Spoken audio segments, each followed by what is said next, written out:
Thanks for joining us, guys. In this episode today, we are going to be covering the captaincy. Now, again, it's a subject I've spoke about on a lot of streams and a couple of videos here and there, but I thought I would take an extra little video again just to kind of update it and refresh it. What goes into making that captain? Who's the perfect captain, and who should you kind of try and avoid captaining for those important game weeks where you're going heavy on a selection, on a team selection that you've made.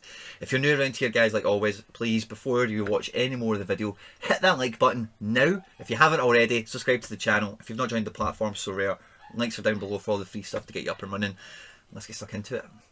Now again, I'm really enjoying getting through this playlist because a lot of them are kind of indirect responses to common questions and that kind of thing I get. I know I'm not the most prolific on the podium, but I've got up there 3 times. I've bagged a bucket of cards. I think I'm in a decent position to talk about this kind of stuff because I have been quite successful in the SO5 stuff so far. But when it comes to captain, for me, it's always, I say the same thing whenever anyone asks me or whenever I talk about it on a stream or in a video, that kind of thing, okay? But the first thing you've got to identify, first of all, once you put your lineup together, with whoever's in it and however it's panning out for you, whatever, the first thing you've got to identify is really, number one, is who do I think is going to get the 90? And the thing with this, right, is you should, and I've said this before, you should start to get an affiliation with your card. You should really get a good feel for where the manager rates them, what's their best position, what the opposition they're going to face is going to be favourable to their style of play, not just the individual but the team, and you know how many minutes they clock up. Are they likely to be rotated? Are they likely to be subbed early if they're ahead or they're losing? Etc, etc. So you have to have that nuance on each individual card, and I'm not going to go into that with all of these guys. I might touch on it because I can't help myself sometimes, right? But you should have that feel, and if you don't have that feel, you're just not ready to make, just to be blunt, some really big decisions. And it's not that you're not capable, but it's one of these things that you sorry, there we go, it's better. It's one of these things that you will feel more confident and more capable of doing once you get that real feel for the card, the player, and all those other stuff I was just talking about. So the first thing for me is, right, who do I think is going to score the highest? Who's going to get the biggest points? Okay, now the historic data is useful because you can see the recent form and what that's like and whatnot as well. But what you also need to use is a little bit of your own intuition, you know, who is actually going to have a good game. When I look at Leverkusen away to Frankfurt, I don't think that'll be an easy game. Frankfurt can be quite resolute in defence. And Juve at home to Udinese have got an amazing record, okay? So straight away I'm thinking Juve over Leverkusen in terms of favourable fixtures for my cards, okay?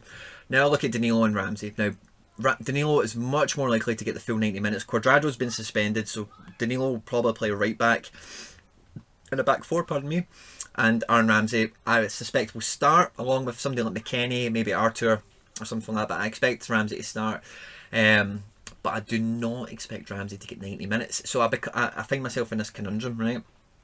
Ramsey is quite likely, or more likely than Danilo, to get involved in goals and assists, okay, in this match. He's much less likely to get the 90 minutes, okay? So 90 minutes, number one, is going to go Danilo.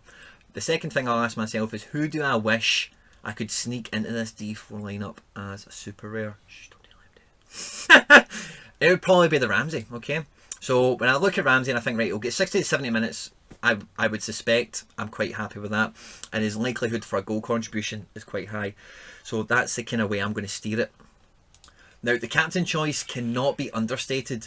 It is probably one of the most important choices you will make when putting your SO5 team out, because a crap captain and you picking, you know, see when you get the best score in your 5 as the captain, you're in a very good position to go get a prize, if not a top end prize.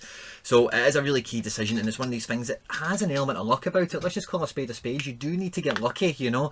You can be unlucky, of course, as well, as we all know. But with these things, when luck is involved, you do need that extra 2% that I can't tell you how to get.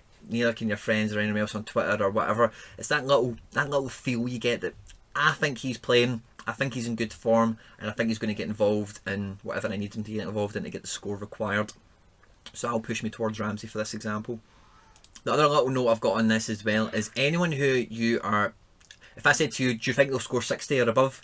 If you hesitate, they're probably not a strong captain choice, because that is the kind of score you really need the captain to hit for you to really reap the reward for it and feel the benefit from it.